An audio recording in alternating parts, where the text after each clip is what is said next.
코카콜라는 콜라뿐만 아니라 500개 이상의 브랜드를 소유하고 탄산음료뿐만 아니라 물, 주스, 아이스티, 커피 등 3,500개가 넘는 다양한 제품을 취급하는 기업입니다. 오늘은 코카콜라의 역사에 대해서 이야기하려고 합니다. 코카콜라는 애틀란타의 약사였던 닥터 존 펜버튼에 의해 발명되었습니다. 1885년 펜버튼은 자신의 조제실에서 코카인을 함유한 코카잎과 카페인을 함유한 아프리카 콜라나무 열매 등을 이용하여 어떤 원액을 만들게 되는데 이것이 바로 코카콜라입니다. 한마디로 마약이 함유된 콜라였던 것이죠. 초기에 펜버튼은 이 원액을 두통약으로 쓰려고 했지만 테스트 도중 이것이 강장제 기능을 한다는 것을 알게 되었고 또한 맛까지 좋았던 코카콜라를 맛 좋은 강장제로 표현하며 1886년부터 약국의 소다 파운틴에서 한 잔에 5센트에 팔기 시작했는데요. 판매 첫해 광고에 74불을 사용하지만 고작 50불의 판매 실적을 거뒀을 정도로 코카콜라의 시작은 암울했습니다. 게다가 건강까지 좋지 않던 펜버튼이 1888년 사망하자 펜버튼이 사망하기 전부터 코카콜라의 지분을 사들이고 있던 아서 캔들러란 약재상이 마침내 코카콜라를 완전히 인수하게 되는데요. 그는 코카콜라의 소유주가 되기까지 총 2,300불을 썼다고 합니다. 당시 2,300불은 현재 가치로 약 6만 불 정도라고 하는데요. 캔들러의 지휘 아래 코카콜라는 이전과는 전혀 다른 국면을 맞게 됩니다. 코카콜라 성공 신화의 그 시작은 바로 1892년에 진행한 프로모션 캠페인이었는데요. 캔들러는 코카콜라의 맛을 많은 사람들에게 알리기만 한다면 고객들은 반드시 코카콜라를 다시 찾을 것이라고 생각했고 코카콜라를 무료로 마셔보게끔 무료 시음 쿠폰을 발행하였습니다. 그 당시 상품을 무료로 증정한다는 발상은 멍청하다는 소리를 들었을 정도로 획기적인 발상이었는데요. 캔들러의 예상처럼 캠페인은 대성공을 거두게 되었고 그 뒤 3년 만에 미국 전역에서 판매되기에 이르고 얼마 지나지 않아 캐나다까지 진출하게 됩니다. 계속 승승장구하던 캔들러도 한 가지 엄청난 실수를 저지르게 되는데요. 1899년 코카콜라를 휴대용 병에 담아 판매하자고 제안한 2명의 변호사에게 단돈 1불의 코카콜라를 병에 담아 파는 것에 대한 독점권을 준 것입니다. 캔들러는 병을 들고 다니며 코카콜라를 마시는 사람들의 모습을 그리지 못한 것인데요. 설상가상으로 판매 독점권 계약서에 만기일을 적지 않는 바람에 코카콜라 원액의 판매 금액이 무기한 고정되어 버려 코카콜라는 1886년부터 1959년까지 무려 73년 동안 5센트에 판매되게 됩니다. 또한 코카콜라도 몇몇 문제에 봉착하게 되는데요. 1900년대에 접어들자 코카콜라의 재료였던 코카인의 악영향을 대중들이 인식하게 되었고 게다가 코카놀라, 마코카코, 토카콜라, 코크, 펩시콜라까지 코카콜라의 성공을 본 수많은 업체들이 모조품들을 만들어낸 것입니다.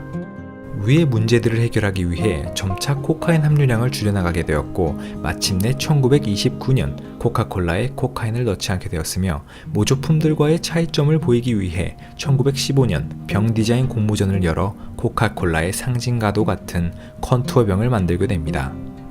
1919년 캔들러는 은퇴하고 2,500만 불의 코카콜라를 로버트 우드러프에게 매각하였으니 회사 인수금액 대비 무려 1870배의 이익을 얻고 매각을 한 셈입니다. 시간이 흘러 1939년에 2차 세계대전이 발발하자 우드러프는 회사에게 부담이 되더라도 세계 곳곳에서 싸우는 전장의 모든 미군들이 5센트의 콜라를 마실 수 있게 하였는데요. 오히려 이를 계기로 해외 여러 나라에 코카콜라가 퍼지게 됩니다.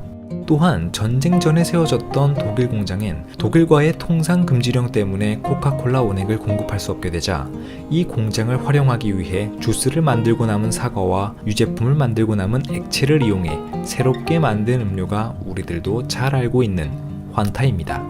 전쟁이 끝날 무렵엔 코카콜라는 미국에서 이미 상징적인 음료가 되어 있었습니다. 1950년대엔 매년 15개에서 20개의 공장이 설립되며 전 세계로 뻗어나갔고 1960년대부터는 미닛메이드, 하이시와 같은 다른 음료 회사들을 인수하며 점점 몸집을 키워나갔습니다. 이렇게 승승장구하던 코카콜라에게 또 한 번의 시련이 찾아오는데요. 바로 1975년도에 진행된 그 유명한 펩시, 코카콜라의 맛평가 블라인드 테스트입니다. 이 대결에서 펩시가 승리하자 펩시의 판매량이 급성장하며 코카콜라를 위협하는 강력한 라이벌이 되죠. This is the taste. This is the test. Pepsi versus Coke. The Pepsi Challenge. And all across America, more people pick Pepsi. Time after time after time. Pepsi Cola. Oh, what a time. It's gonna be Pepsi now. The winning taste is Pepsi. It's gonna be Pepsi now. Taste what Pepsi's giving. It's gonna be Pepsi now. 1981년 로베르토 고이주에타가 새롭게 CEO로 임명되자 그는 청량음료 시장 점유율 45%를 자축하던 코카콜라에게 그들의 점유율을 음료 시장 전체로 보면 2%밖에 되지 않는다는 말을 하며 여러 가지 변화를 시도하게 되는데요. 다이어트 코크를 출시하며 초대박을 터뜨리고 이에 멈추지 않고 펩시를 밟아버릴 최고의 레시피 개발에 매진합니다. 20만 번의 테스트 끝에 마침내 1985년 맛이 바뀐 새로운 코카콜라, 뉴코크를 선보이는데요. 신기하게도 소비자들은 뉴코크를 맛보기도 전에 자신들이 마셔오던 코카콜라의 맛이 바뀐다는 사실에 분노하며 하루에 8,000건이 넘는 컴플레인을 걸었을 정도로 뉴코크는 마케팅 역사의 중요한 기록으로 남은 실패작이 됩니다. 결국 출시한 지 채 3개월도 안 된 1985년 7월 11일 회사는 코카콜라 클래식이란 이름으로 과거 코카콜라로의 회귀를 선언하였는데요. 사실 뉴코크는 2002년까지 생산되었습니다. 이익이 남지 않은 회사를 정리하고 신제품을 끊임없이 개발하던 고이주에타는 1997년 사망하였는데요. 그가 CEO로 취임했을 당시 43억 달러였던 코카콜라의 시장 가치는 그의 사망 무렵 무려 1,470억 달러였습니다. 코카콜라의 매출은 2012년 480억 달러로 정점을 찍은 후 매년 감소하여 2018년 318억 달러를 기록하고 있는데요. 이는 그들의 라이벌 펩시콜라를 갖고 있는 회사 펩시코의 매출 절반밖에 되지 않는 매출이며 포브스 선정 기업 순위에서도 2017년 86위에서 2018년 209위로 크게 하락하는 등 중요한 국면을 맞이하고 있습니다. 하지만 아직까지 코카콜라가 명실상부 세계 최고의 음료 회사 중 하나임을 증명하는 몇 가지 재미있는 사실을 소개해드리겠습니다.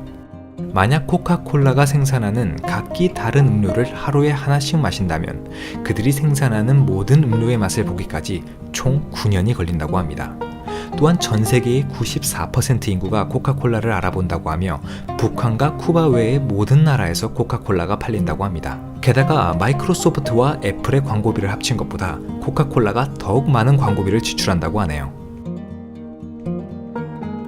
영상이 재밌으셨다면 구독과 좋아요 부탁드리겠습니다.